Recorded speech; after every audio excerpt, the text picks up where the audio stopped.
Thanks to everyone for joining us this evening or afternoon, I guess, depending upon where you are. Please let us know where you are by just kind of typing that in the chat channel, which you'll find, of course, at the bottom of the Zoom page there. A little bit about me.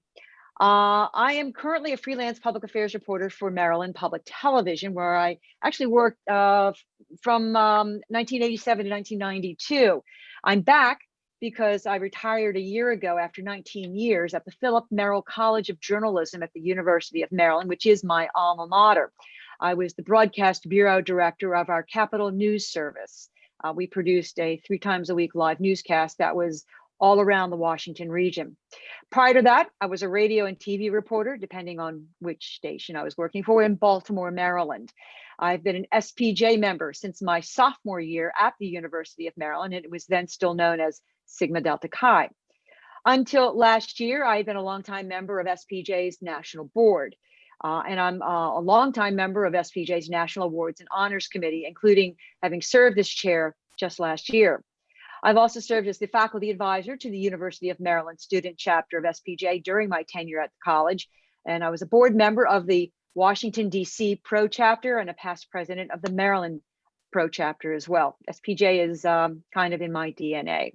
I am pleased to serve as the moderator and the host this evening for this IC Talk sponsored by SPJ's International Community. The international community is a community of journalists that encourages press freedom globally. We use these one-on-one conversations to dig a little deeper into issues affecting journalists all around the world. Sometimes it's about press freedom and threats to independent journalists.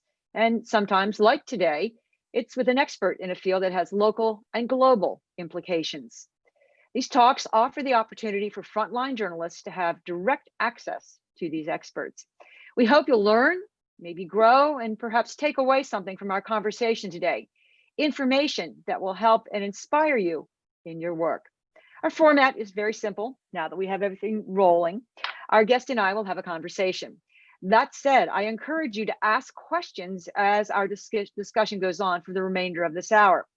Please use the Q&A feature also at the bottom of the screen to submit your question. We will do our best to get to as many of your questions as we possibly can.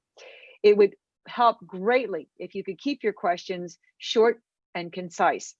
If you should have a technical question, and hopefully we'll have no more technical problems, or would like some more information about the international community or SPJ, please use the chat feature as well to communicate with Dan Kubisky, who you just saw. He is the co-chair of the international community. He will be happy to answer any and all questions that you might have. As you know, we are recording the session. It will be uploaded to our YouTube channel to allow anyone who couldn't make it today to have the opportunity to tune in. And of course, it'll be there as well for you if you'd like to take another look. Now, with the pre-business and hopefully all the video in place, it gives me great pleasure to finally introduce our guest. Ambassador Susan Esserman, Esserman is the founder and director of the University of Maryland Support, Advocacy, Freedom, and Empowerment Center, better known as the SAFE Center for Human Trafficking Survivors, a unique university-based program which includes research, multidisciplinary services, and an advocacy center.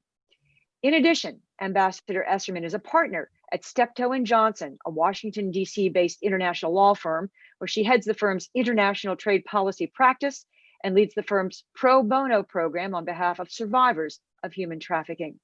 Ambassador Esserman was nominated by President Clinton and confirmed by the U.S. Senate as Deputy U.S. Trade Representative and Assistant Secretary of Commerce. She's also served in the role of General Counsel at 2 agencies, the Office of the U.S. Trade Representative and the Department of Commerce. Ambassador Esserman has served on nonprofit boards with a women's rights and international focus. She's received numerous awards and recognition, including the Southern Christian Leadership Conference's Justice for Girls Empowerment Award and the National Journal's Outstanding Women's Lawyer List, recognizing the 75 most outstanding women lawyers in the United States. Ambassador Esserman is a graduate of Wellesley College and the University of Michigan Law School. Finally, we're going to get around to some questions. So Ambassador Esserman, I'd like to start out when we talked before we had the program today to get ready for the program, you happened to mention that much that's written about trafficking is wrong or misunderstood. Could you explain that a little bit? Yes, well, first of all, Sue, thank you very much for inviting me to speak today. And I just want to begin by saying that I very much admire the SPJ Code of Ethics and the foundation that public enlightenment is the forerunner to justice and a foundation of democracy. It's so important, not only during these very unusual times, but also very important as we think about trafficking, particularly looking at your principles and seeking and reporting truth to provide context, not oversimplify, avoid stereotyping. Also, minimizing harm is such an important principle, particularly in this field, by showing compassion for those who may be affected by the news coverage, and having heightened sensitivity in dealing with juveniles, victims of crime, especially sex crimes. So I'm now going to go to your question by telling you what a trafficking is, because it is so often misunderstood. Trafficking is really a very opaque term, unfortunately. But trafficking is the criminal exploitation for profit of women and girls, of LGBTQ people, and men and boys for commercial sex and forced labor. It is often a very violent crime. The crux of the definition is the use of force, fraud, or coercion. So traffickers use force, fraud, or coercion to compel victims to work against their will. So they take away the victim's freedom. They compel them to work in extremely degrading, exploitative conditions. And the essence of it is they make victims fear that they cannot leave the job or the sexual exploitation without fear of harming themselves or their families. So trafficking is, of course, a global phenomenon. It's a local, national, and international phenomenon, fueled, no question, by globalization. It is estimated to affect 25 billion people around the world. That's a staggering amount.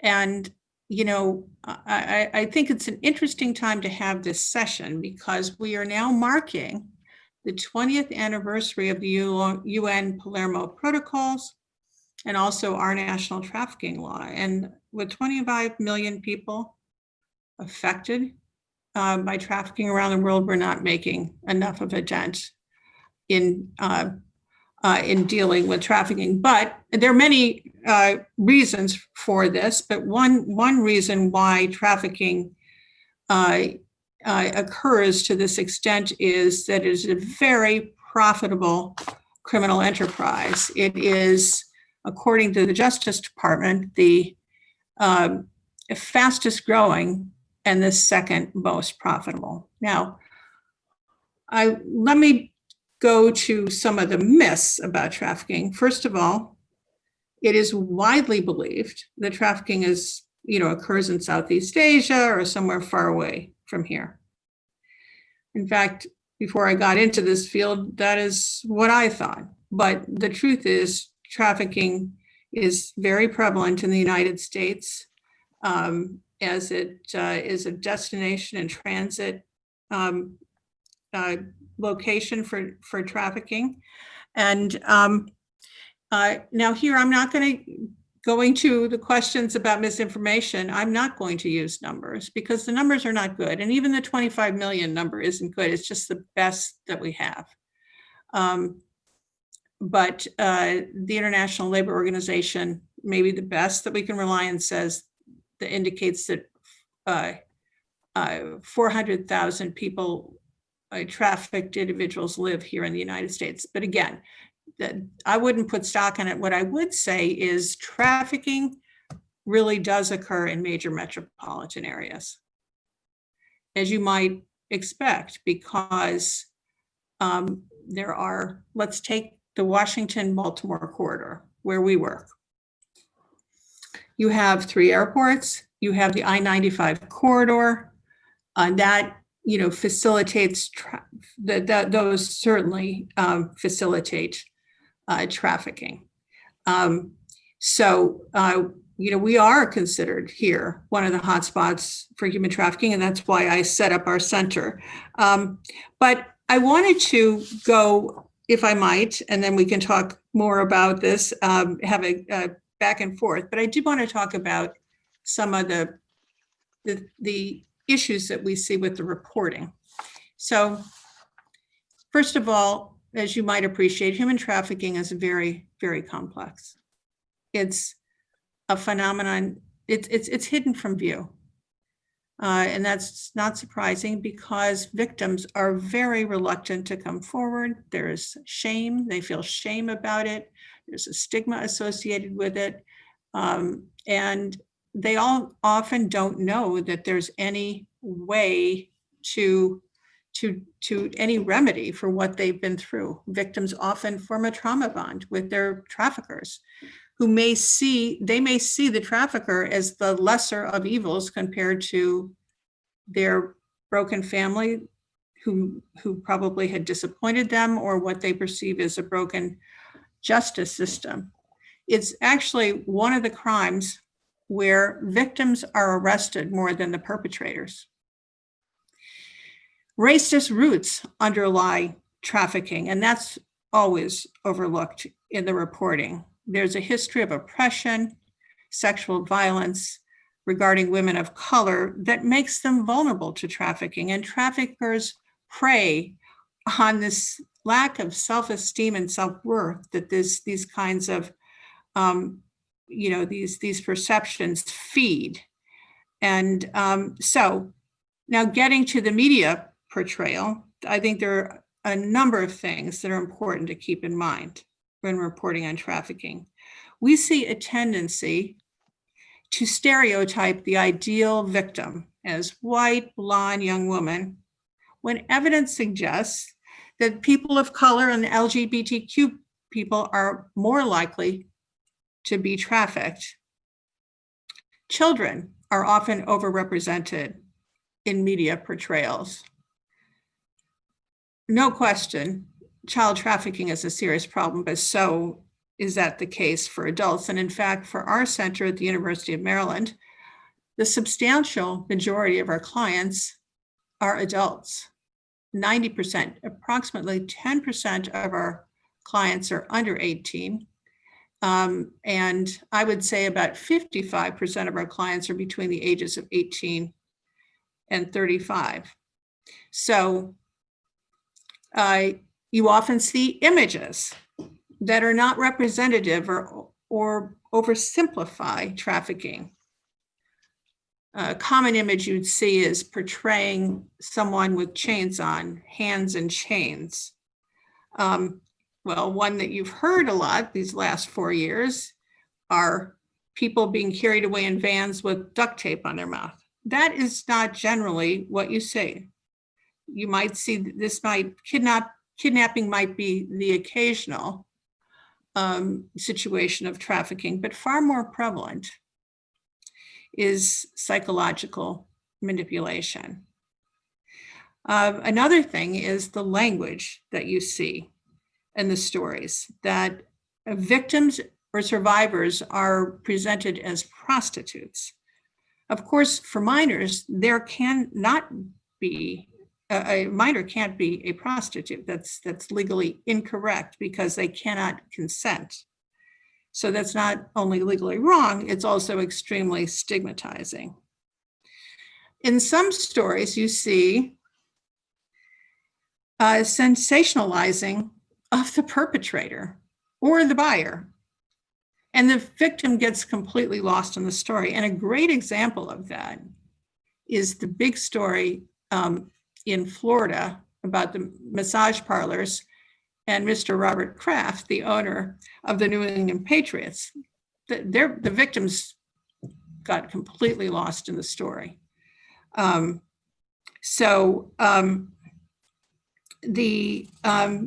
the buyers, I think there's a perception, oh, the buyer is very limited group. Well, actually the buyers of sex come from all walks of life. And we've certainly seen that in some of the cases in Maryland. Super Bowl, you often read that the Super Bowl is the big font of trafficking, when the evidence suggests that is highly exaggerated. So those are some of the things that we see in the stories, and happy to elaborate on some of those further. There's so much to talk about here. Let me ask you what you think the media gets when it comes to trafficking and what it does right with its coverage. Well, let me give you a phenomenal story that involved trafficking, and that's Julie K. Brown's story series for the Miami Herald, exposing Jeffrey Epstein. Now, the only way that she was able to do that story is because she earned the trust of the victims. It was really quite an extraordinary story. Because often one of the first things that we get, people want to interview a survivor, and we're often reluctant to do that. Again, we can talk about that more broadly, and why that is the case. But she ended up building trust. She understood that that was essential. And that is how the story came out so many years later. And look what her story did. It really exposed what everyone thought was a dead story. And, I listened to a number of those interviews that she did. And, the truth is they were probably very difficult for the survivors to talk about, but they trusted her, and they trusted her photographer. So that is just a phenomenal example. Well, to a large degree, journalism in many ways is based on relationships, and being able to earn the trust and respect, even if you don't necessarily agree. So that clearly plays into that. Yeah, it does. And, so many, interviewing a victim is very, very difficult. And I can completely understand why we get so many requests to interview a victim. But I think that the one of the reasons that we're always so reluctant is that trafficking usually involves layers of trauma. And so therefore, we're really reluctant to put forward a survivor unless they have some experience, they've really developed skills. And there is, by the way, a survivor network. It's called the National Survivor Network, where there's a speakers bureau. And if reporters, that's a good source for reporters. But sometimes when reporting on a story, and there have been some very thoughtful stories, think about also whether it is better to go to other sources to get what you're trying to report. Because people who are involved in the field see many, many cases and provide an overview. And with any story, you all know better than I do, you want to talk to many different sources in the field. Let me ask you, and I'm going to come back to the sources, but many stories tend to have, well, I can't say in every case, but many tend to fall into very familiar types of themes. What are the stories that have to do with trafficking that aren't being told? Well, one of the most undertold stories is labor trafficking. Sex trafficking, that seems more, that catches people's attention more. Labor trafficking is harder to understand, but the truth is it's the same thing, same elements: force, fraud, or coercion. And, it's very, very interesting. We are working very hard at the Safe Center to build awareness and to promote investigations and prosecutions of labor trafficking, because it is so wildly underappreciated, underinvestigated, underprosecuted.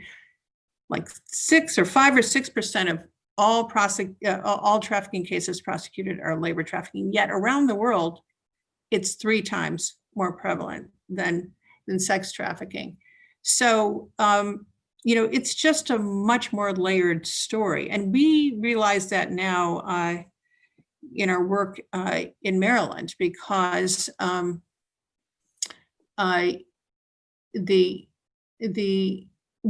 we advocated to pass a state law criminalizing labor trafficking, and we were successful in doing that. The labor trafficking is criminalized in the federal foundational national law, like sex trafficking is. But as we work to implement it, we realize that you have to have very different kind of stakeholders at the table, because labor trafficking is a little bit different, because it can occur in legal businesses, or like massage parlors can be operating as looking like a front as a legal business, but behind the scenes there could be labor trafficking. That was probably what was happening in that Kraft incident. But no one really investigated that. But it's a much more complicated thing to understand than sex trafficking. And again, it's the same principle. People are forced to work against their will. And I'm going to give you a couple of examples, because some of them are very unique here in this area. One is diplomat trafficking. We've had a number of cases where that occurs, where diplomats bring in household help, and they may even have been treated well in their home country, but they come to the U.S. and they're working 24 hours a day and paid nothing. And a really telltale sign is their movement is monitored. The trafficker has the passport. I even had a case where they were covering their tracks. They had a false contract that they had the victim present as they came to the United States. They paid the person, but then stood there while the victim deposited the money and forced them at gunpoint to take the money out. So in that case, actually, when the victims finally escaped, they were emaciated. So these, we did a conference on on labor trafficking last year, and they were gasped in the audience when they realized how devastating labor trafficking is. As much as sex trafficking is just a different kind of story, and many of these cases involve both. Well, let me go back with that in mind, with the sources that you talk about. Seek other sources to try and tell your story. In the case of labor trafficking, what kinds of sources? Where would a reporter go to get the kind of information they need to put the story together? That's a very good question. First of all, it isn't. So you want to talk to advocates in the field. Also, we're both an advocate and a service provider. And actually one of the few in Maryland that do fully sex and labor trafficking. About 35% of our cases involve labor trafficking. So you want to look at, first of all, you might want to see what's been prosecuted. Actually, as I said, very few cases have been prosecuted, but if you want to write a story, you might look for federal civil action cases that have been taken to court. Because most of those, the national law was amended to allow for federal civil actions that can enable you to get damages. And almost all those cases are labor trafficking cases. So you could, talk to the people that are involved in that, those kinds of cases, because often, I will tell you honestly, police departments have no idea what this is. And so we're trying to look at involving a different array of stakeholders as we address this. So for example, the fire department, the inspectors, that really do come in and inspect. They may see these sorts of things. And again, one telltale sign in labor trafficking certainly was the case in the case in Florida involving Mr. Kraft, where someone is living where they're working. That is a sign of there's something that's not quite right. So, so in that case, you have to be a little bit more creative looking at the federal cases, actually talking to worker rights folks, and we're trying to get that kind of perspective in, because if you look at labor trafficking, it's on, a spectrum of exploitation. It's an extreme worker exploitation.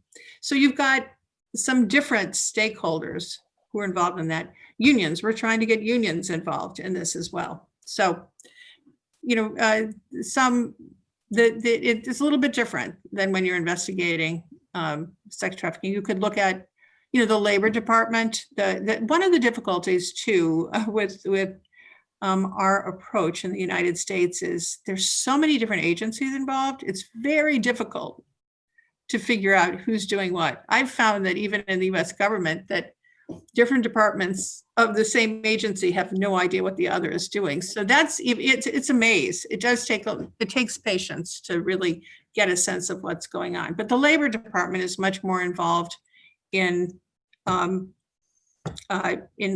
trafficking. There are a number of bureaus within the Labor Department, and the State Department actually is involved as well. So in the case of diplomat trafficking, they have a whole office.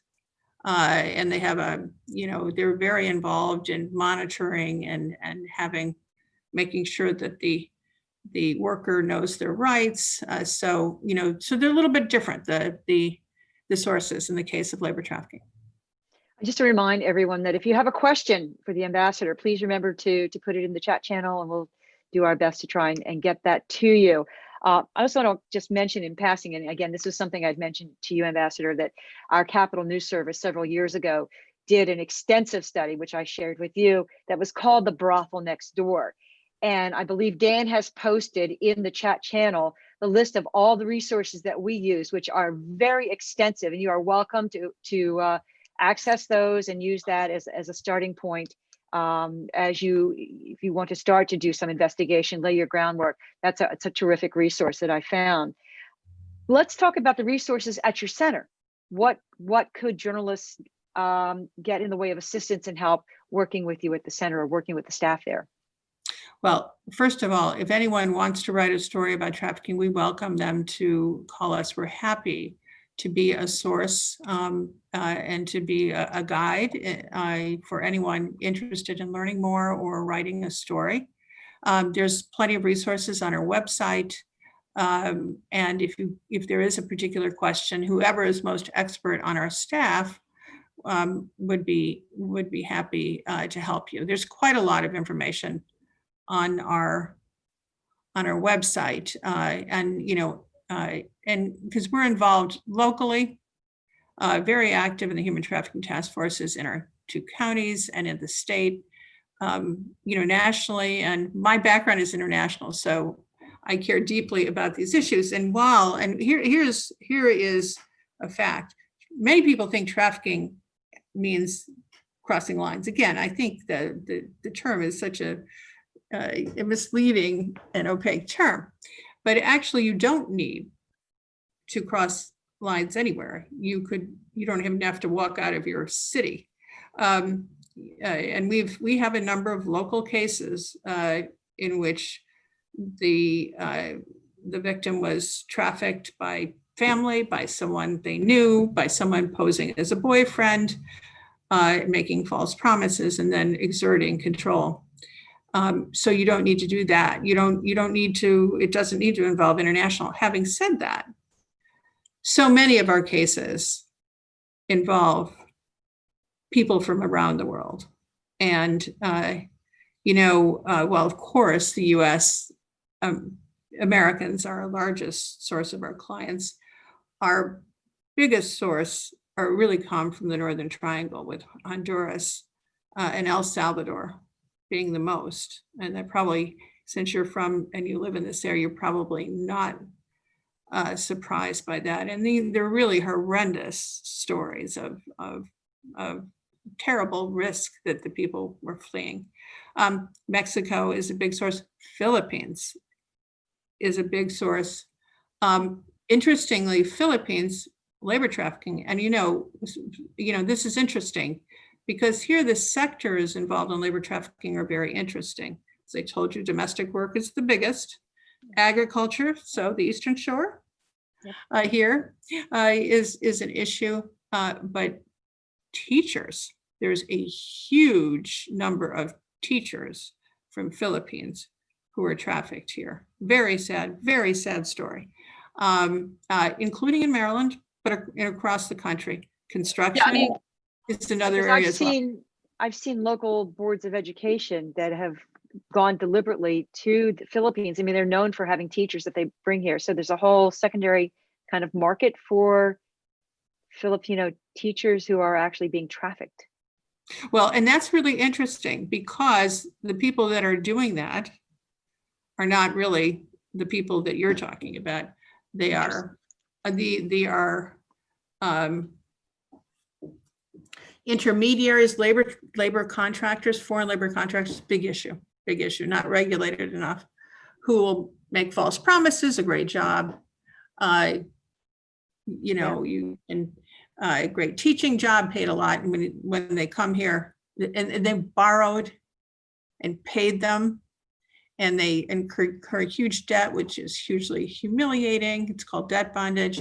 And these are really very sad stories, and there's no job there. So they've disrupted, moved away, and just very sad stories.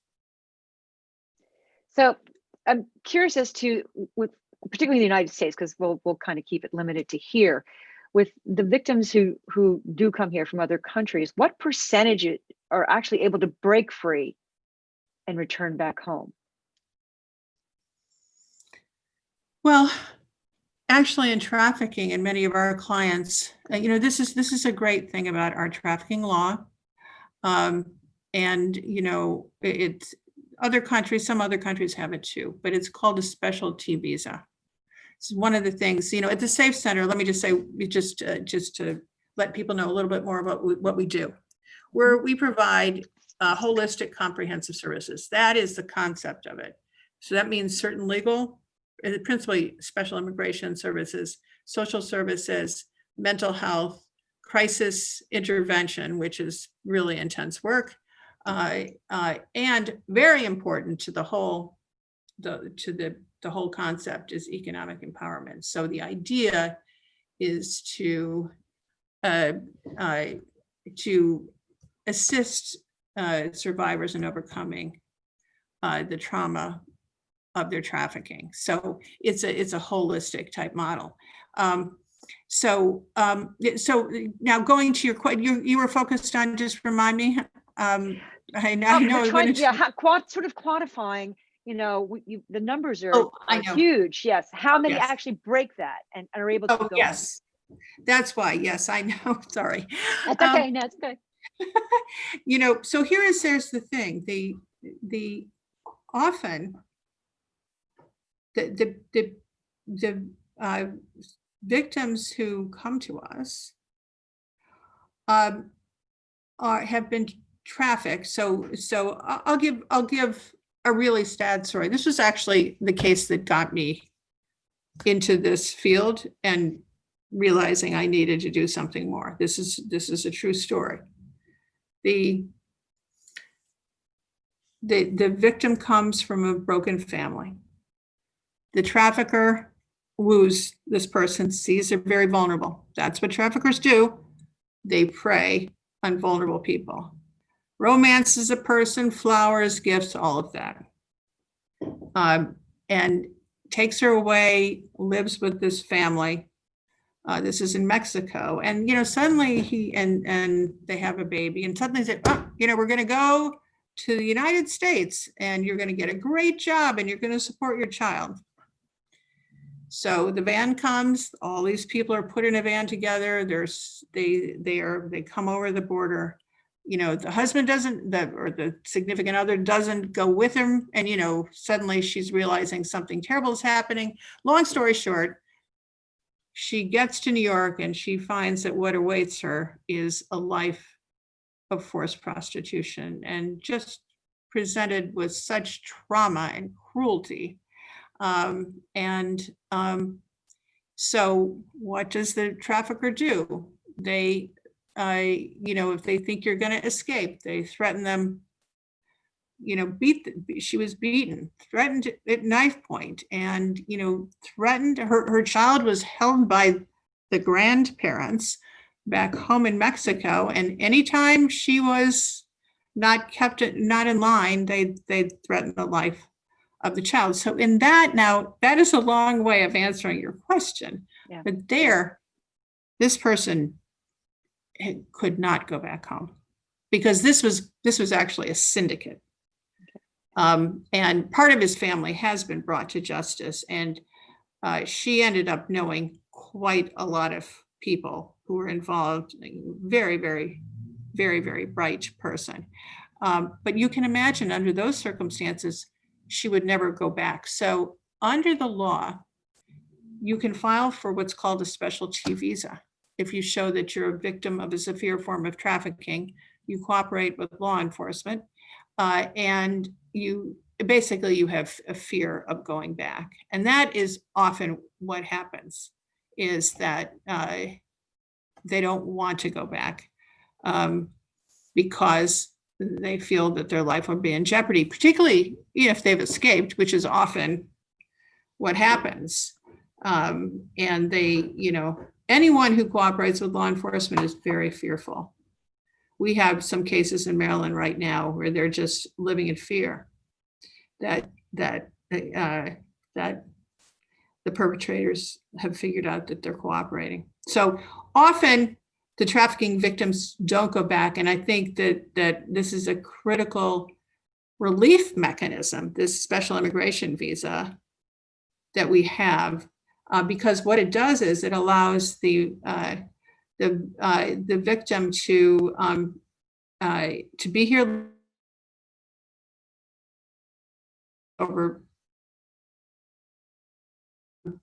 become a permanent legal resident, but also to work, to have an ability to work. So it's and also eligible for certain benefits. So it's a very important immigration benefit. So most of them, the true victims of trafficking that are threatened by people back home, they're often not wanting to go back for understandable reasons. I have a question. It kind of, I think it will fall along the lines of the discussion at this point. The question is, the Maryland government has a human trafficking task force. How good or effective are these state-run entities? And it probably goes to a good deal of what you're talking about, whether they can provide the help that's needed. Well, they're very important. The Maryland Human Trafficking Task Force is run by the Assistant U.S. Attorney, and and she, this is just part of her portfolio, but this is a very important vehicle for getting the critical players together to try as best as possible to address human trafficking in our state. So there are various committees: a law enforcement committee, a victim service committee, a legislative committee. We just started a labor trafficking committee. But it's very important because no one organization can do this alone. We really work very closely with our colleagues, both at the Maryland state level, at Prince George's County, where we're located, as you know, University of Maryland, and also Montgomery County. These are very important because we also want our colleagues on the task force to know that we're available to assist. So we get referrals, partly through players on the task force, and they also assist. So, for example, we have actually on our task force in Prince George's County, We work very closely with the chair, who is a former prosecutor, knows this this issue from many different dimensions, and work closely with law enforcement on these issues as well. That's how I got started, because I was taking pro bono cases at my law firm, and a lot of them were coming from Prince George's County, not far from University of Maryland. Yeah. And actually, when I approached them with this idea, I was telling them that, there's serious trafficking very close to your executive offices. So, but yes, these are very, very important. The task force is very important to addressing trafficking. Let's return briefly, and I wanted to follow up on this, on having to, again, we can't tell these stories and dig into a story like this without having a face on it. And admittedly, we don't want them to, suffer again with the trauma that they've already had to deal with. Do you have advice as a journalist goes forward in talking and trying to get the full story with a victim to be that focal point? How do we handle that? Well, first and foremost, it's important to keep in mind that a victim is likely endured trauma, and not just once, because many of these victims have a history of trauma. So it's important to be sensitive, going to your do no harm principle of SPJ, to be sensitive to avoid re-traumatization. So avoid going over salacious details that seem very, very difficult to deal with. So, of course, inducing tears may make for very interesting listening, but it can be so re-traumatizing. So sensitivity, empathy, very important to what we were talking about earlier, to build trust. And so if you're approaching someone, you want to be open and transparent about the purpose of your story. This is something that, victim-centered is the approach that we use with our clients. So as a reporter, you want to give as much agency as possible to the survivor in terms of place and time. Those are important things. And so those are some things to think about. And in all of these cases, consider whether it isn't so critical to the story to interview someone, or whether you can get what you really need through some of these other players, NGOs and the like. But those are some things to think about. I'm curious. And again, I did mention that if someone, there is this National Survivor Network, and there is a Speakers Bureau there too. That's all good resources to at least have a starting point to then move forward from there. We're coming close on our time, but I've a couple of other questions before we wrap up. One is, how has the pandemic impacted trafficking? Oh, it's impacted it in just a huge way, because